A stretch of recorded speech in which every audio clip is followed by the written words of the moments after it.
একটা বড় গাছের ওপর থাকত এক তোতা পাখি। গাছের নিচের গর্তে থাকত এক ধূর্ত সাপ।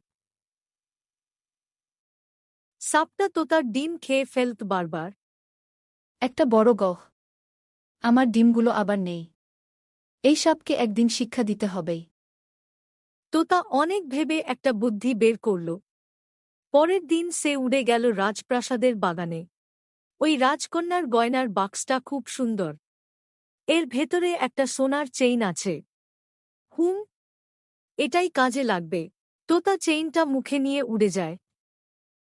আরে, রাজকন্যার গয়না চুরি হয়ে গেছে। ধাওয়া করো। তোতা সেই চেইনটা উড়ে গিয়ে সরাসরি তার গাছের গর্তে ফেলে দিল, যেখানে সাপটা থাকে। কিছুক্ষণ পর প্রহরীরা চেইনের খোঁজে এসে গর্ত খুঁড়তে শুরু করল। সেখান থেকে সাপ বেরিয়ে পড়ল ফোঁস করে। সাপ, একে মেরে ফেলো। হা হা, এবার কেউ আমার ডিম খেতে পারবে না।